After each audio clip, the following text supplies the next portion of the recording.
Hello everyone. So today we are going to start with the topic combination of resistances, that is how various resistors they are connected in a particular circuit. What are the various ways in which these resistors are to be connected? First is resistances in series. Resistances in series means the resistors they are connected end to end. R1, R2 and R3 they are connected end to end in a single path. In a single path they are said to be in series. They are not following any multiple paths. From here the current is coming and it is going in R1, then R2 and R3. So they are following a single path. It is known as the resistors in series. Now for example, you are having a particular circuit. Here R1, R2 and R3 they are connected. You have a cell from where I amount of current is passing from R1, R2 and R3. You have also connected ammeter which is giving the reading of current flowing through a circuit. Now let us say the same ammeter you have connected across this at the end starting of R1, and then you connect that ammeter between R1 and R2, and then the same ammeter in R2 between R2 and R3. So what you will experience, what you will notice the same amount of current will be flowing through R1, through R2 and through R3. That means अगर यहाँ पे reading I है तो यहाँ पे भी reading क्या है I, here also I and here also I. So this is one very important conclusion where we have reached is the amount of current flowing through each resistor always remains the same. जो amount of current है वो क्या रहता है, same रहता है. So current we have done. Now let us move on to what happens to potential difference. Potential difference, let us connect 3 voltmeters across each resistor, that is R1, R2, R3. So voltmeters they are always connected in parallel. So we have connected 3 voltmeters across R1, R2 and R3. Surprisingly, you will notice that all the 3 readings of voltmeter will be different. Let us say here the reading comes out to be V1, here it is V2 and here it is V3. So you will notice the total potential difference V will be equals to the sum of individual potential differences. That is, V is equals to V1 plus V2 plus V3. So from here we infer what? We conclude what? We conclude that the potential difference gets distributed whereas the current through each resistor remains the same. So I remains the same, but the potential differences they get distributed and the sum of individual potential differences is equals to the total potential difference which you get from your battery. Now we have done Ohm's law. If we apply Ohm's law here, V is equals to what? I R. V is what? IR. I is the total current of circuit and R is, let us say, the total resistance of the entire circuit. So it is equals to V1. V1 will be equals to what? I R1. I have substituted I same because it will be same for each resistor. V2 will be what? I R2 and V3 will be what? I R3. I have applied Ohm's law to each and every resistor. So taking I common, you will get what? I R1 plus R2 plus R3. I gets cancelled. What you will get? R is equals to R1 plus R2 plus R3. This is the expression for the resultant of resistance in the series circuit, that is R is equals to R1 plus R2 plus R3.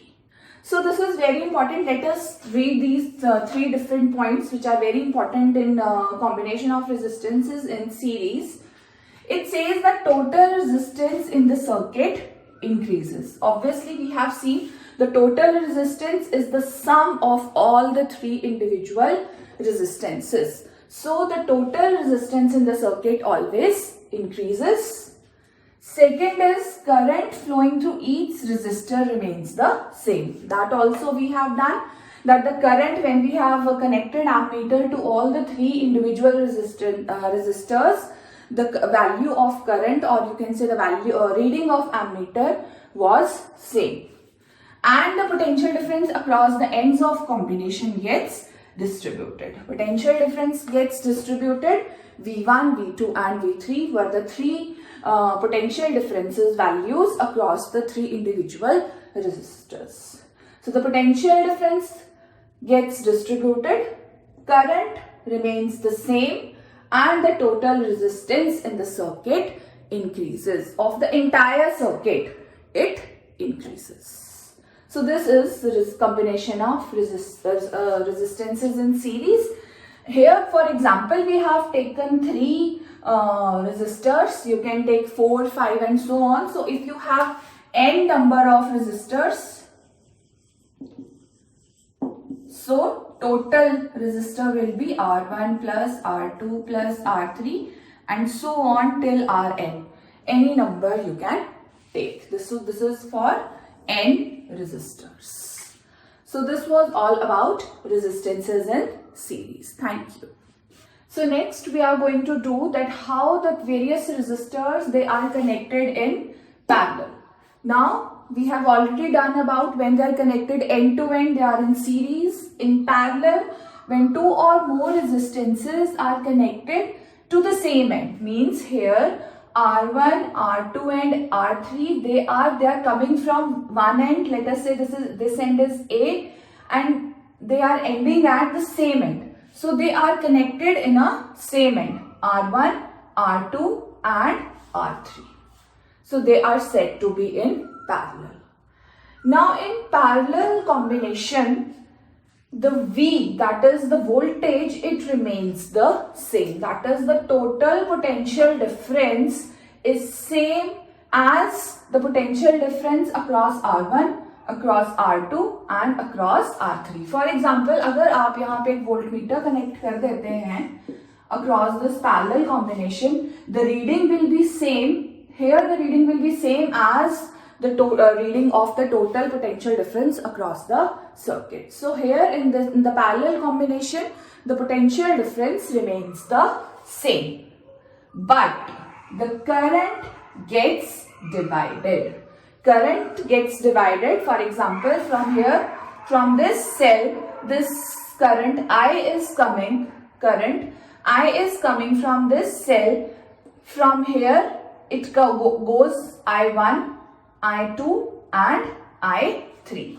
That means if you are connecting 3 ammeters, you have connected ammeter here, you have connected ammeter here and you have connected ammeter here.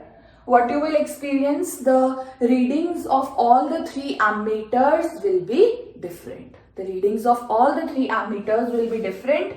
So let us say the reading of first ammeter is I1, second is I2 and third is I3. So what you will experience, you will see the total current of circuit, that is I, is equals to what? I1 plus I2 plus I3. So this is one very important point to remember over here is that the total current gets divided across the individual resistors, but the potential difference remains the same. So again we'll do what? Again we'll apply Ohm's law. Applying Ohm's law to the individual resistors. I is equals to what? It is equals to V upon R according to Ohm's law, and then I1 will be equals to what? V upon R1, I2 will be V upon R2, and I3 will be V upon R3. We have taken V same in all the cases because the potential difference remains the same. So taking V common, V upon R is equals to V common 1 upon R1 plus 1 upon R2 plus 1 upon R3. V will get cancelled. So it will be 1 upon R. I'm going to write it over here. The main expression 1 upon R is equals to what? 1 upon R1 plus 1 upon R2 plus 1 upon R3. So this is the main expression, that how you are going to calculate the equivalent resistance, that is the total resistance of the circuit when they are connected in parallel. So it will be 1 upon R is equals to 1 upon R1 plus 1 upon R2 plus 1 upon R3. We have done nothing. We have just applied Ohm's law to each one of the resistors. Now going to the main points of the combination of resistances in parallel. The total resistance in the circuit decrease. जो total resistance है, equivalent resistance है, वो क्या हो जाएगा? Decrease हो जाएगा. Unlike we have seen in series where the total resistance increased. Then the current gets divided into parts in such a way, current इस तरह से डिवाइड हो रहा है that the total current is sum of the current flowing through each resistance. That is, the total current is sum of the current through each resistance. This we have done. I was equals to I1 plus I2 plus I3. Then the potential difference across the resistance remains the same. Potential difference जो है वो क्या रहेगा? Same रहेगा across each resistance. Potential difference को कोई फर्क नहीं पड़ेगा. So this is the main expression, and we have done the resistances, how they are connected in parallel. Thank you.